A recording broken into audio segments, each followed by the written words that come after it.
తాకట్లో ఉన్న బంగారాన్ని విడిపించి ఆ రోజున మార్కెట్ ధర కట్టి మిగిలిన డబ్బును మీకు అందిస్తుంది కొమ్మూరి గోల్డ్.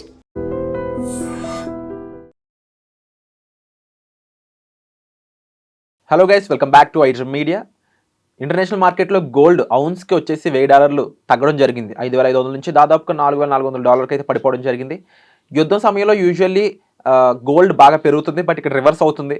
మనం ప్రిడిక్ట్ చేయడం కూడా చాలా కష్టంగా ఉంది మార్కెట్ అనేది. సో ఎందుకు ఇలా జరుగుతుంది, దీనికి గల కారణాలు ఏంటో తెలుసుకుందాం. సర్టిఫైడ్ ఫైనాన్షియల్ ప్లానర్ అయిన అనిల్ కుమార్ బచ్చు గారి మాటల్లో. Hi sir. హాయ్ అండి, నమస్తే. గోల్డ్ 12,400 ఎంతో అవ్వగానే చాలామంది మళ్ళీ హ్యాపీ ఫీల్ అయ్యారు యూజువల్లీ, ఎందుకంటే పిల్లల సీజన్ ఉంది ఇండియాలో కాబట్టి. ఇది పక్కన పెడితే అసలు గోల్డ్ యుద్ధం టైంలో కింద పడడం అనేది ఫస్ట్ టైం జరిగింది. అండ్ డాలర్ ఏమో రూపాయికి 94, ఒక డాలర్కి $94, చాలా బలపడింది డాలర్. యూజువల్లీ ఇది రివర్స్ అవ్వాలి, కానీ గోల్డ్ ఎందుకు తగ్గుతుంది అనేది తెలిసి చెప్తారా? సో జనరల్గా ఏంటంటే గోల్డ్ అనేది సేఫ్ హెవెన్ అని మనం అనుకుంటాము హిస్టారికల్లీ, జనరల్ ఇప్పుడు కూడా అదే. బట్ ఈ కేసులో ఏంటంటే ఫ్యూ థింగ్స్ హ్యాపెన్ సడన్లీ. ఒకటి, మనం కాంటెక్స్ట్ అర్థం చేసుకోవాలంటే లాస్ట్ ఇయర్ గోల్డ్ చాలా పెరిగింది.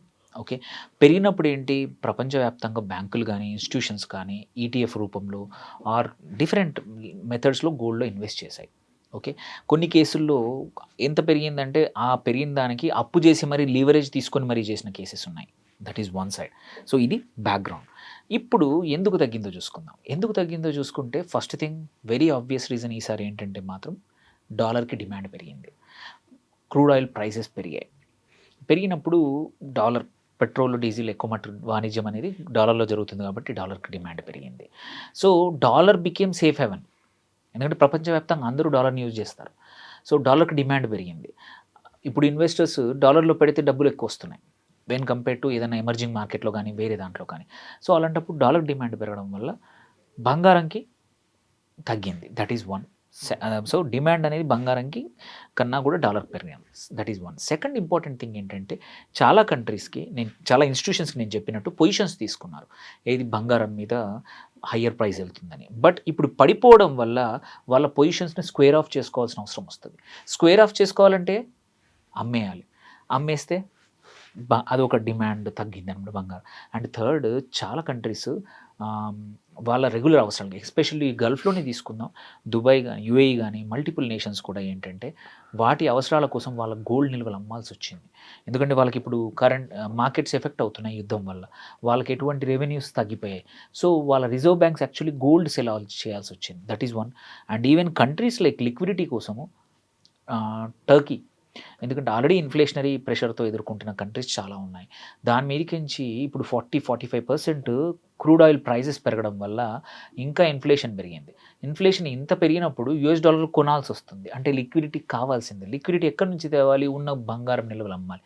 ఇట్ ఈస్ నిన్న తెలిసింది ఏంటంటే టర్కీ నియర్లీ 50 టన్నుల బంగారాన్ని ఈ 15-20 రోజుల్లో అమ్మేసింది.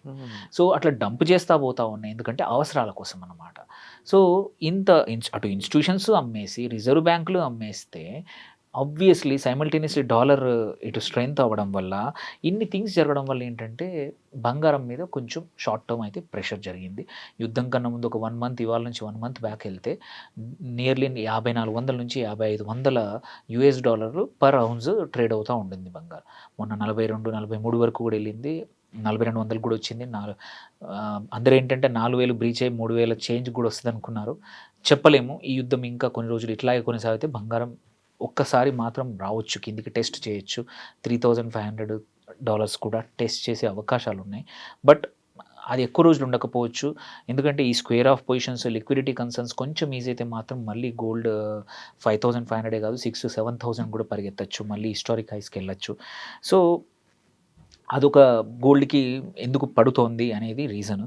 దెన్ కమింగ్ టు ఇండియాలో పరిస్థితి ఏంటి? ఇండియాలో కూడా ఏంటంటే చాలా రోజుల తర్వాత మనం 1,40,00,30,000 చూసాము తులం బంగారం. సో 24 క్యారెట్స్ ఎంసీఎక్స్లో కూడా 1,32, 1,31 వరకు వచ్చేసింది. మళ్ళీ ఇప్పుడు 1,44,000, 43,000 దగ్గర ట్రేడ్ అవుతూ ఉంది. సో ఇక్కడ కూడా ఏంటంటే మనకి బంగారం ప్రపంచవ్యాప్తంలో తగ్గినా మన రూపీ వీక్ అవడం వల్ల మనం అనుకున్న అంటే ఇంపాక్ట్ అంత ఎక్కువగా తగ్గలేకపోయింది. అదే రూపీ స్ట్రాంగ్ ఉండుంటే అది 1,20,000కి వచ్చినా వచ్చేది. బట్ మనం రూపీ వీక్ ఉంది. సో 93, 94 దగ్గర ఉంది కాబట్టి మన యాక్చువల్ ఫాల్ ప్రపంచ మార్కెట్లో చూసింది మన దగ్గర రిఫ్లెక్ట్ అవ్వట్లేదు. అండ్ ప్రాబబ్లీ చాలామంది ఎవరైతే కొనలేకపోయారో అంటే ప్రైస్ ఎక్కువ ఉందని 145, 150, 160, 170, 160 వరకు కూడా వెళ్ళింది. ఇప్పుడు ప్రాబ్లీ చాలామంది ఫ్రెష్గా ఎంటర్ అవుతున్నారు. It's a good opportunity also. నువ్వు లాంగ్ టర్మ్కి అవసరం ఉంటే మాత్రం బంగారం కొనుక్కోవచ్చు. ఇంకా పడుతుందా అంటే చెప్పలేము. ఈ యుద్ధం ఎంత అన్సర్టైన్గా ఉందంటే ఎవరిని నమ్మాలో అర్థం కావట్లా. నిజంగానే విరమిస్తే మాత్రం టక్కున మళ్ళీ పెరగచ్చు. ఒక 5-10% ఇమ్మీడియట్గా పెరిగే. జనరల్గా ఏంటంటే బంగారం అలాంటి లక్షణాలు ఉండవు. మీరు ఒక 1.5 ఇయర్ వర్క్ బ్యాక్ చూస్తే బంగారం ఎప్పుడు కూడా అంత వొలటైల్ ఉండదు. అప్స్ అండ్ డౌన్స్ 1-2% ఉంటాయి ఒక సెషన్లో కానీ, ఒక 24 అవర్స్లో. బట్ ఇప్పుడు రీసెంట్గా ఏమైంది, హై వొలటిలిటీ పెరగడము, ఒక్కొక్క రోజు 5%, 6% పెరగడం అనేది కామన్ అయిపోయింది బంగారంలో. సో ఆ లెక్కన చూస్తే ఎవరైనా ఈ యుద్ధం క్లారిటీ వచ్చేంత వరకు మాత్రం బంగారం ఇదే రేంజ్లో ఉండొచ్చు. $4,000 అంటే దగ్గర దగ్గర 135,000 నుంచి 140,000 రేంజ్లో ఉండొచ్చు. ఏదైనా ఇంకా సివియర్ అయితే ఇంకా తగ్గచ్చు, మళ్ళీ 120 కూడా చూడొచ్చు. బట్ లాంగ్ టర్మ్ ఇన్వెస్టర్స్ మాత్రం బంగారానికి ఇది గుడ్ లెవెల్. ఈ ఎంట్రీకి ఒక్కసారి యుద్ధంపై మళ్ళీ నార్మల్ వాతావరణం వస్తే మాత్రం డిమాండ్ గోల్డ్కి మళ్ళీ పెరగచ్చు, ప్రైజెస్ చాలా పెరగచ్చు. ఎందుకంటే డాలర్ వీక్ అవుతుంది.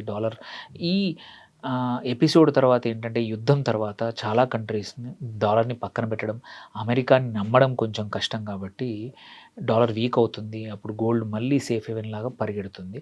షార్ట్ టర్మ్ ఇన్వెస్టర్స్ ఈ యుద్ధం బట్టి ట్రేడ్ చేయండి. లాంగ్ టర్మ్ గోల్డ్ మాత్రం ఇది ఈజ్ ఎ గుడ్ ఆపర్చునిటీ. మీరు ఇంతకుముందు కొనకపోతే ఈసారి మాత్రం మిస్ అవ్వకండి. డెఫినెట్లీ లాంగ్ టర్మ్ అన్నప్పుడు అది ఆర్నమెంట్ అయినా, డిజిటల్ అయినా, ఇంకేదైనా సరే మనకి లాభసాటికరంగా ఉంటుంది కాబట్టి, ముఖ్యంగా గోల్డ్ అనేది ఇష్టమైన ట్రెడిషనల్గా మన అలవాటు పడిన వాళ్ళంతా కూడా ఇప్పుడు గోల్డ్ కొనడం అనేది లాంగ్ టర్మ్లో డెఫినెట్లీ చాలా మంచి థింగ్ అని చెప్పేసి అయితే మనకు సార్ చెప్తా ఉన్నారు. సో మరి దీని గురించి మీరేమనుకుంటున్నారు? సేమ్ ఫీల్ అవుతున్నారా? కామెంట్ చేయండి. Thank you so much for the information. Thank you.